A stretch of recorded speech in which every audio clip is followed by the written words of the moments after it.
Bonjour à toutes et à tous, ou bonsoir à toutes et à tous, tout dépend de l'heure à laquelle vous regardez cette vidéo. Bienvenue sur la chaîne KTZ Digital, je suis KTZ Donald.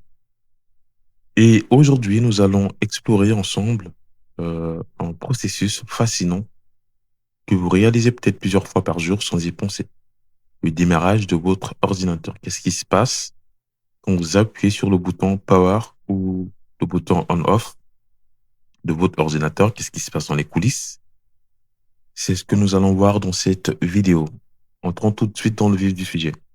Et donc, je prends mon ordinateur, le pose sur la table ou sur un support.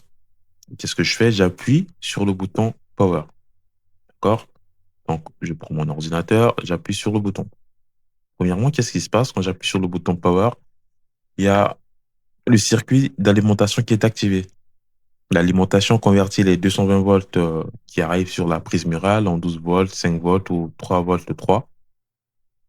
Nous avons donc de l'électricité qui est distribuée à tous les composants. Donc, c'est pour ça que vous voyez les voyants s'allumer, les ventilateurs qui se mettent en marche. OK? Deuxièmement, il y a un signal Power Good qui est envoyé. C'est-à-dire, qu'est-ce qui se passe concrètement? C'est-à-dire, l'alimentation vérifie que toutes les tensions sont stables.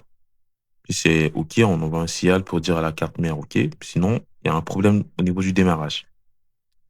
En troisième position, le processeur sort de son état endormi. Tous les registres sont remis à zéro. Donc, le processeur se prépare à exécuter sa première instruction. Donc, il s'écoule environ 0,1 seconde au niveau voilà, de toutes ces étapes-là, circuit, signal et recette du processeur. Au niveau de la deuxième étape, le processeur se réveille. D'accord? Le processeur a une adresse qui est codée en dur où aller chercher la première instruction. Cette adresse pointe vers la rampe de la carte mère et contient le firmware. On appelle aussi BIOS. Tac. Il s'écoule environ 0,5 secondes à cette étape. Au niveau de la troisième étape, nous avons le BIOS ou l'UEFI qui prend le contrôle. Alors, on va mettre la charrue avant les bœufs parce dans une prochaine vidéo, nous allons voir ce que c'est que le BIOS. Mais alors, BIOS pour Basic Input Output System, c'est un programme qui est stocké dans une puce de la carte mère. Sa principale mission, c'est de se réveiller et de tester les composants. D'accord? Et nous avons une version un peu moderne qui s'appelle UEFI, qui est plus rapide, plus sécurisée, qui propose aussi une interface graphique possible. D'accord? Donc, qu'est-ce qui se passe au niveau du BIOS? Il y a tout un tas de tests qui vont être, qui seront effectués. Nous avons en premier test, ces tests-là, on les appelle les tests post ou Power on Self-Test. Le premier s'effectue au niveau de la RAM. Le BIOS va écrire des données dans chaque bloc de la RAM, relie ces données, les compare, écriture, lecture. Si c'est OK, la RAM est fonctionnelle. S'il y a une erreur, il y a des bips d'erreur qui se déclenchent. D'accord? Donc, on va tester la RAM, on va tester le processeur, on va vérifier les registres internes. On va tester les opérations de base, addition, soustraction, etc., etc. On va aussi vérifier la vitesse de l'horloge au niveau du test du processeur. D'accord? On va essayer de détecter les périphériques. On va voir si il y a des disques durs qui sont connectés. On va voir si il y a une carte graphique présente. Clavier, souris, est-ce qu'ils sont détectés? Les cartes d'extension, pardon, est-ce que ces cartes-là sont installées? Et très souvent, vous voyez un écran qui s'affiche sur votre ordinateur. C'est coulant entre 2 et à 5 secondes au niveau de cette étape. Après, qu'est-ce qui se passe? On va aller rechercher notre système d'exploitation. D'accord? Nous avons un ordre de boot, ça veut dire que le BIOS ou l'UEFI va chercher notre système d'exploitation dans un ordre défini. Euh, Très souvent, on va aller commencer par chercher dans une clé USB, s'il y a une clé USB qui est présente. Sinon, on va aller chercher sur le disque dur. Il y a un CD, bon, je crois que ça, on n'utilise plus trop. Mais voilà, s'il y a un CD avec le système dessus, il va aller chercher, et sinon, il va aussi aller chercher au niveau du réseau, puis, les PX boot des entreprises. D'accord? Donc, on va aller chercher le disque bootable. En fait, le fait d'aller chercher, de parcourir l'ordre de boot, pardon, c'est pour aller chercher un élément, euh, pardon, qui s'appelle le bootloader. En fait, le bootloader, c'est quoi? C'est juste un petit programme dont la mission est de localiser le système d'exploitation sur le disque, de charger le noyau du système en mémoire et de transférer après le contrôle au système d'exploitation. C'est ça le bootloader, tout simplement. OK? Et donc, comment reconnaître qu'un disque est bootable? En fait, au niveau du secteur de boot, il y a ce qu'on appelle le secteur de boot. On va aller chercher les 512 premiers octets du disque. En fait, ces 512 premiers octets contiennent généralement le bootloader. Et donc, le bootloader, une fois trouvé, va se charger d'aller localiser le système d'exploitation, de charger le noyau et de transférer le contrôle par la suite au système d'exploitation. OK? Nous avons euh, des exemples de bootloader. Pour Windows, nous avons le Windows Boot Manager, qui est un bootloader Windows.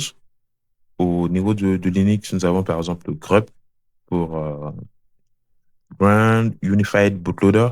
Et au niveau du macOS, nous avons souvent le boot.efi. Moi, je ne l'ai pas mis là, mais voilà. Et au niveau de la sixième étape, hein, une fois qu'on aura trouvé le système pardon, d'exploitation, ce dernier va se charger et lui, à son tour, il y a son noyau qui va s'initialiser. On va faire toute la partie détection du matériel, hein. Le noyau va faire un inventaire complet, il va charger les pilotes, les drivers appropriés. Il va configurer la mémoire virtuelle, il va initialiser les services système. Si c'est du Windows, on va initialiser les services Windows. Si c'est du Linux, on va faire pareil. Au niveau de la phase 2, on va démarrer tout ce qui est gestionnaire de fenêtres, le Windows, Windows Shell par exemple. Tout ce qui est écran de connexion pour l'affichage de l'écran de login, l'authentification utilisateur, chargement du profil utilisateur. OK? Et au niveau de la phase 3, on va faire tout ce qui est, on va configurer, en fait, les applications seront configurées pour se lancer automatiquement. Nous avons des services utilisateurs. Nous avons comme les programmes comme les antivirus qui se lancent automatiquement. Donc, de là, il s'écoule environ 30 à 60 secondes. Donc, vous avez à peu près